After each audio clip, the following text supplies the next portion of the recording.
Hello bachchon, let's see this question. The question says a simple electric motor has an armature resistance of 1 ohm and runs from DC source of 12 volt. It draws a current of 2 ampere when unloaded. When a certain load is connected to it, its speed reduces by 10% of its initial value. The current drawn by the loaded motor is 3 ampere, 6 ampere, 2 ampere or 1 ampere. Key concept. This question is based on DC motor.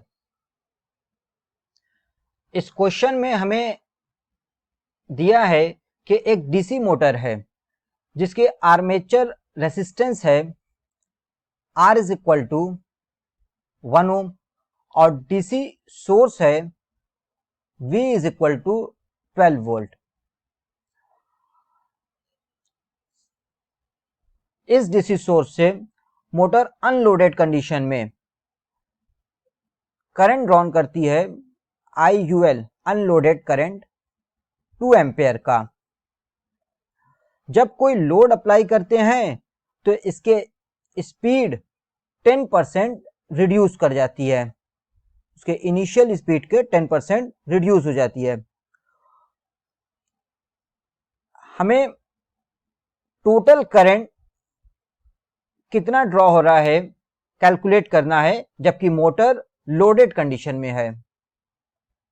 DC motor में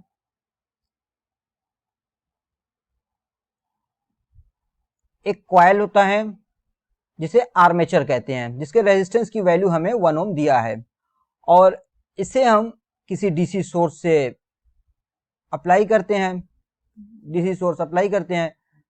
यहां DC source हमारा 12 volt का दिया हुआ है, V is equal to 12 volt, R is equal to 1 ओम।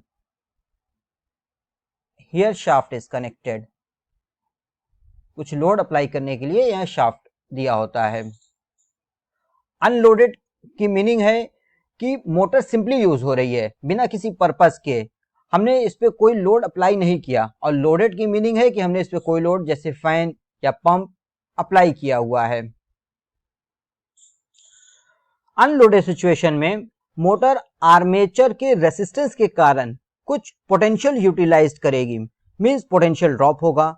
यहां unloaded potential drop होगा VUL, potential drop in unloaded situation is equal to IR। Current हमारा दिया हुआ है 2 एम्पेयर और रेसिस्टेंस की वैल्यू है 1 ओम, तो पोटेंशियल ड्रॉप जो होगा अनलोडेड सिचुएशन में वो 2 वोल्ट का होगा। रेस्ट ऑफ द पोटेंशियल जो यूटिलाइज्ड होगा, यूज होगा, वो लोडेड पर्पस में, जिसे हम बैक EMF कहते हैं। तो यहां बैक EMF की वैल्यू हो जाएगी VL is equal to 12 minus 2 is equal to 10 volt. अब लोड अप्लाई करने से मोटर की स्पीड 10% रिड्यूस हो जाती है। It means 10% back EMF utilise हो रहा है आर्मेचर पे। So extra current drawn is IL is equal to 10% of VL. I is equal to V by R divided by R, armature resistance. So this equal to 10% of 10, VL is 10 और R की value हमें 1 ओम दिया है, तो 1 by 1 that means 1 ampere. So total current drawn in loaded situation is I is equal to I loaded plus I unloaded, 1 plus 2, and this equal to 3 ampere. So the final answer is option number 1, 3 ampere. Hope you will understand it well. Best of luck.